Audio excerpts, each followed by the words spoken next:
श्री राधा कृष्ण चरण कमलेभ्यो नमः।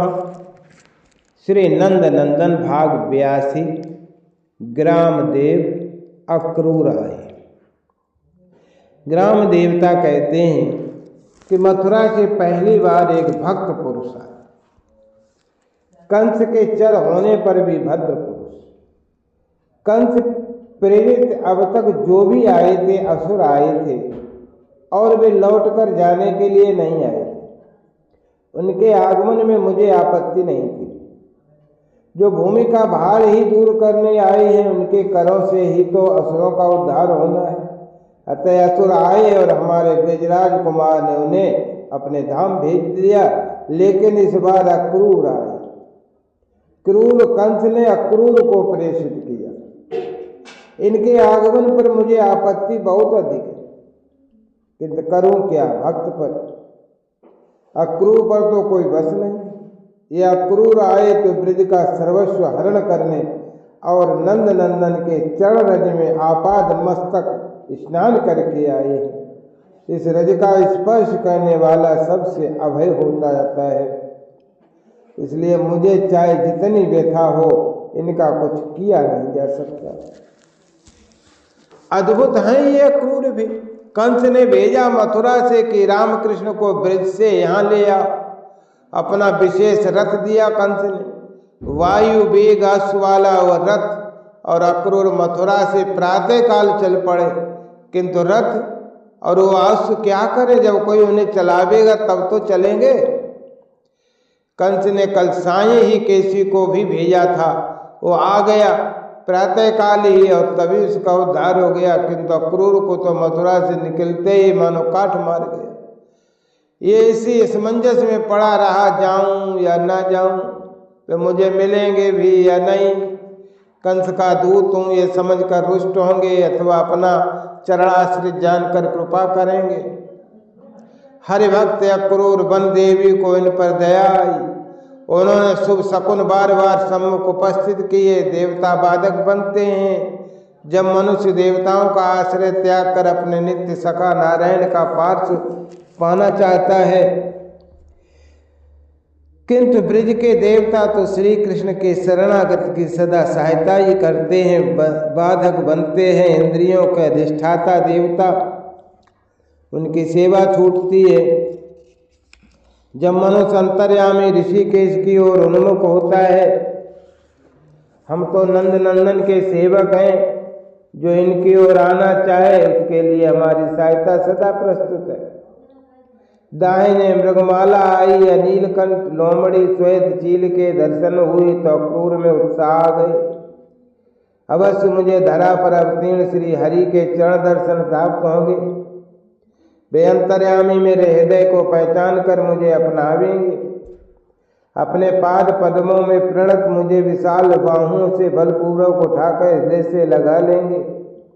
मेरा स्वागत करेंगे, मुझसे कंस का व्यवहार अभिप्राय पूछेंगे, मेरा नाम लेकर मुझे पितृव्य कहेंगे। आज मेरा जीवन धन्य हो जाएगा, आज मेरे नेत्र सफल होंगे, आज उन कमल लोचन का स्पर्श पाकर मैं तो कृतकृत्य हो जाऊंगा।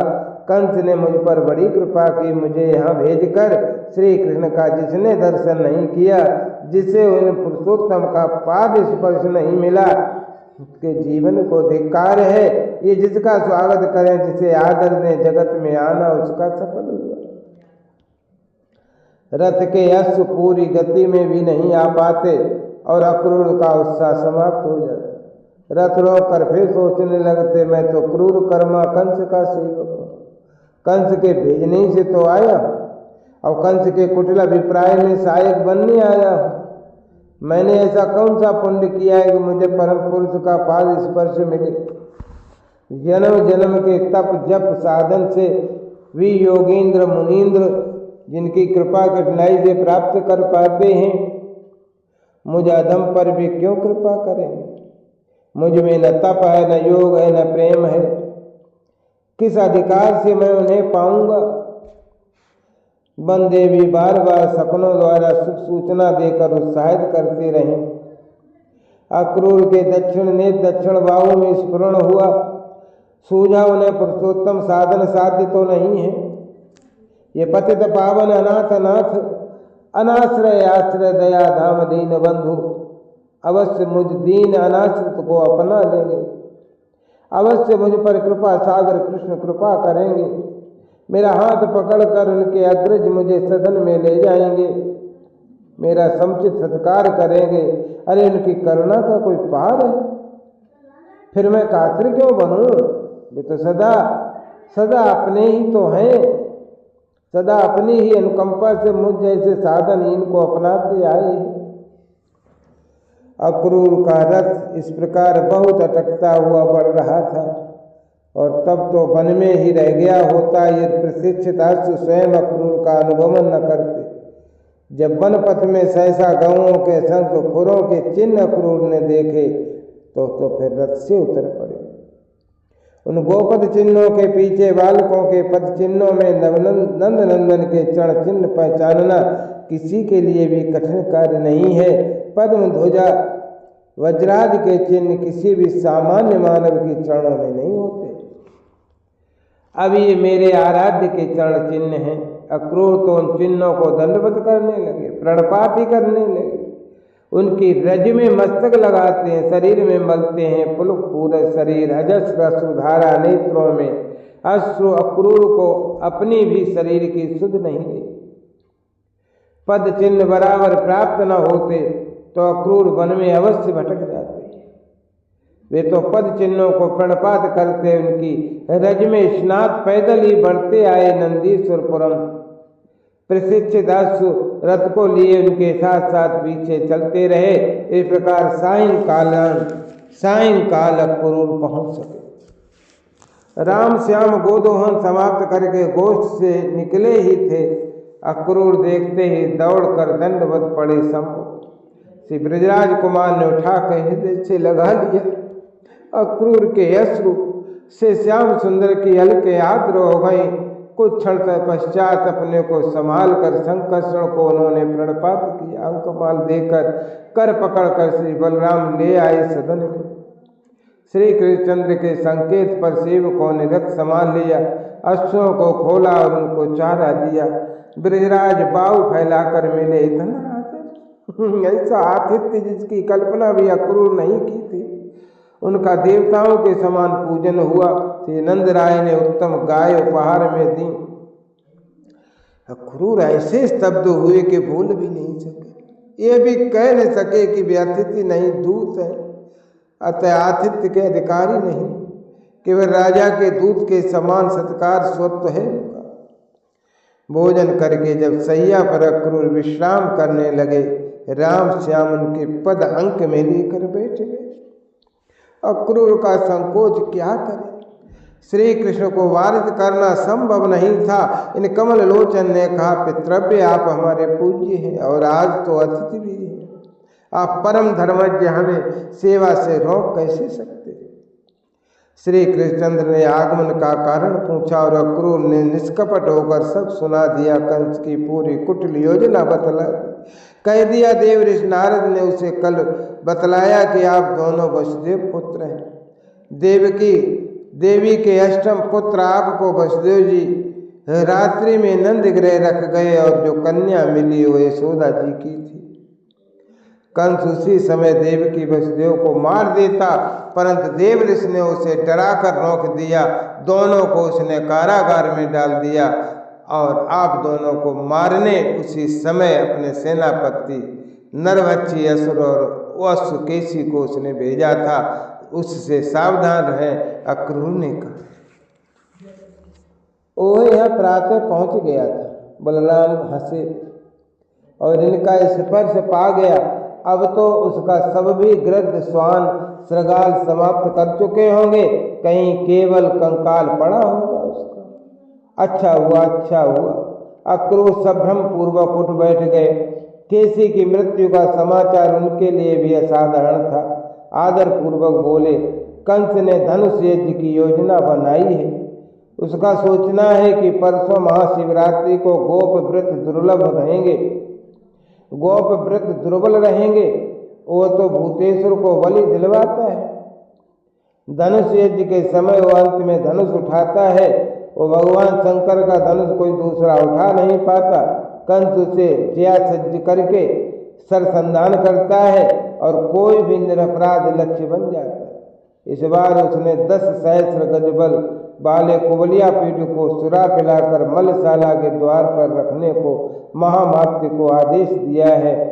महामात्य को आदेश है कि आप दोनों पहुँचें तो वो गज के द्वारा आपको कुचल डालने का पूरा प्रयत्न करें।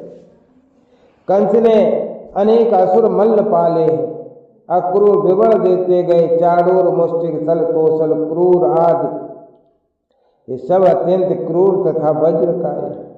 अपने प्रतिद्वंदी को मार डालना ही इन्हें प्रिय लगता है। गज से बचकर कथनचित आप दोनों मल्लशाला में पहुंच सके तो ये मल्ल आप दोनों का आह्वान करेंगे। स्वैर संयुग बिना किसी नियम के स्वच्छंद मल्ल युद्ध के लिए कंस ने उन्हें मिलकर भी आप पर आक्रमण का आदेश दिया है।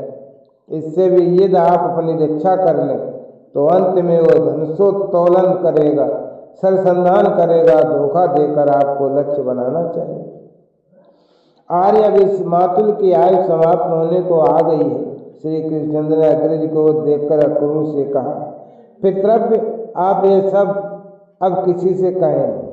आपको जो कहने को भेजा है राजा ने वही भेद संकित अक्रूर ने कह दिया।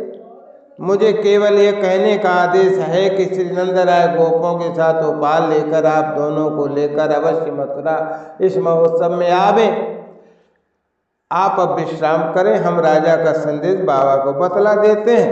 दोनों भाई उठ खड़े हुए, आप निश्चिंत रहें, हम कल प्रातः प्रस्थान करेंगे। ब्रजराज ने राजा कंस का संदेश सुना। प्रमुख गोप एकत्र हुए, किंतु गोपों की गोष्ठी में यही निर्णय हुआ कि मथुरा जाना ही उचित है। राजा के संदेश की अवज्ञा करने पर वो आक्रमण कर दे सकता है। अपना रथ भेजकर सादर उसने राम श्याम को बुलाया है। वहाँ भी गोप शस्त्र सज्ज रहेंगे।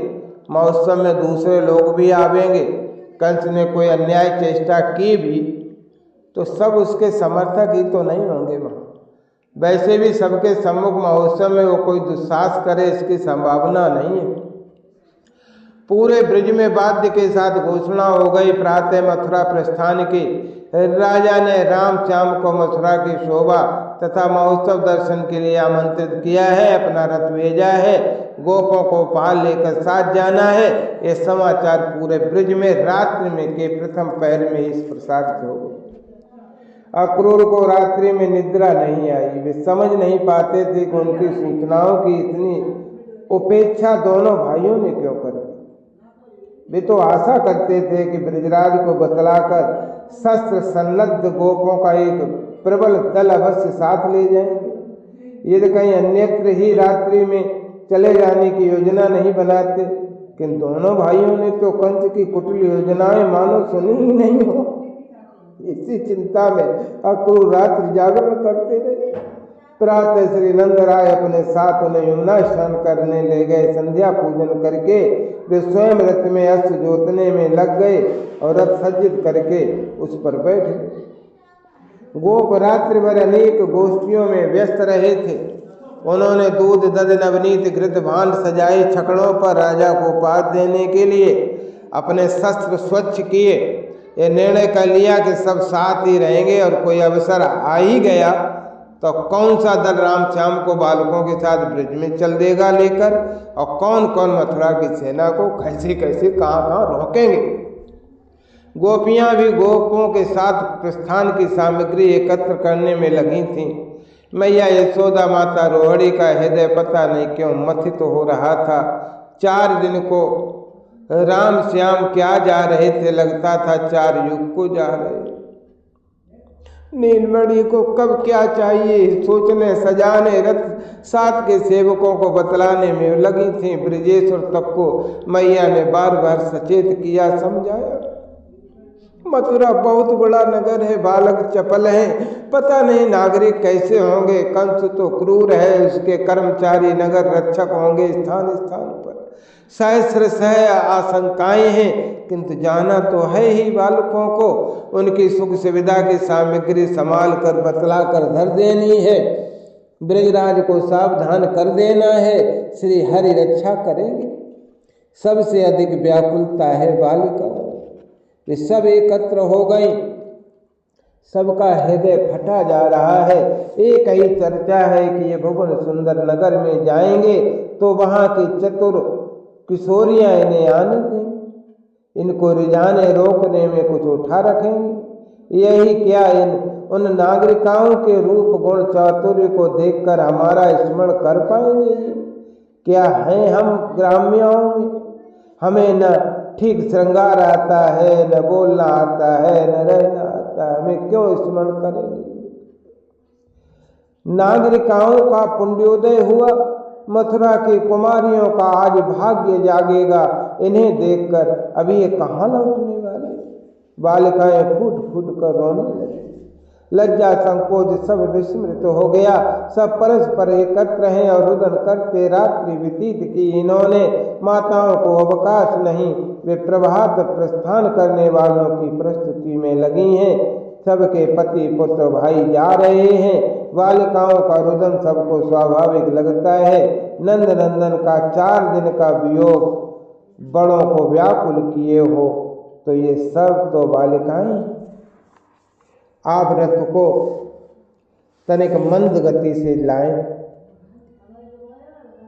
ब्रजराज ने अक्रूर से अनुरोध किया, हम छकड़ों को लेकर आगे चलते हैं। वैसे हमारे छकड़े भी वेगवान हैं, मैं आप सबसे आगे नहीं जाऊंगा। अक्रूर ने आश्वासन दिया, यमुना किनारे आपके ब्रिज की सीमा पर मध्याह्न स्नान संध्या करूंगा मैं, हम तुझसे पहले पहुंचेंगे। सखाओं ने सोल्लास कहा श्याम सुंदर से और छकड़ों पर बैठ गए। बालकों को उपहार को लेकर गोपों के छकड़े प्रथम चल पड़े। ब्रज में 11 वर्ष 6 महीने 5 दिन रहकर श्री कृष्ण ने अग्रज के साथ फाल्गुन कृष्ण त्रयोदशी को अमृत योग में, जबकि लग्नेश बुध था, मंगल कृत्य करके मथुरा प्रस्थान किया। मैया यशोदा ने वाम पार्श्व में चंदन चर्चित सपल्लव जलपूर्ण कलश रखा था और दाहिने निर्धूम अग्नि प्रज्वलित था। साध्वी सपुत्रा स्त्रियां दर्पण लिए सम्मुख खड़ी थी। महर्षि शांडिल्य ने स्वस्थ वाचन पूर्वक दूर्वा श्वेत पुष्प अक्षत हाथ में दिया। ब्रजराज कुमार ने उसे मस्तक पर रखा।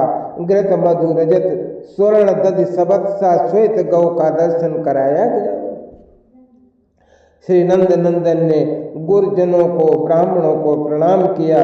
शंख ध्वनि सस्वर वेद पाठ मंगल गान के मध्य उन्होंने पहले दाहिना पद उठाया, वाम नासा से वायु खींच कर वो छिद्र कर से दबाकर दक्षिण नासाग्रा से छोड़ा। तब प्रांगण में पहुंचे। द्वार आम्र पल्लवों की बंधनवार से सजा था। सफल कदली स्तंभ लगे थे।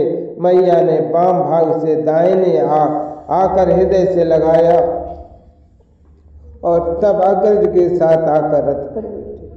बालिकाएं उन्मादिनी हो उठी थीं, बेअसों से रथ चक्र से लिपट पड़ी थीं। श्याम सुंदर ने बड़े स्नेह से उन्हें समझाया, मैं तुमसे पृथक रह नहीं सकता, तुम अपनी अमल प्रीत पर विश्वास करो, मैं सदा तुम्हारे समीप रहूंगा। मथुरा से शीघ्र समाचार देकर दूत भेजूंगा। बहुत व्यथा हुई मुझे, अपनी निधि कोई ले जाए, किसी कष्ट नहीं हो। अक्रूर मेरा सर्वोच्च लिए जा रहा है और मैं देवता होकर भी इसका कुछ कर नहीं सकता। मेरे स्वामी, मेरे आराध्य, मेरे सर्वस्व इसके साथ हैं। इनकी यात्रा मंगलमय हो, इस समय केवल यही मैं सोच सकता हूँ। ग्राम देवता कहते हैं। बालिकाओं की व्यथा मैं कैसे कहूँ? मैं अपनी ही व्यथा से विक्षिप्त हो रहा था। वे सब मूर्छित हो गईं। सब पुनः दौड़ी रथ के पीछे और गिर पड़ी भूमि में। जब तक रथ दिखता रहा, रथ की ध्वजा दिखती रही, रथ से उड़ती धूल दिखती रही। वे उधर ही अपलक देखती मूर्तियों की भांति खड़ी रही। जब धूल भी दिखना बंद हो गया, एक साथ सब गिरे, हाय वे चले गए। धूल दूसरी था, व्रत च्युता पद्मिनियों के समान मिलान बदना मूर्छित प्राय इन बालिकाओं को इनकी माताएं किसी प्रकार अंक में उठाकर ग्रहों को लौट रही हैं। इनको आश्वासन देना है, इनको किसी प्रकार सचेत करना है।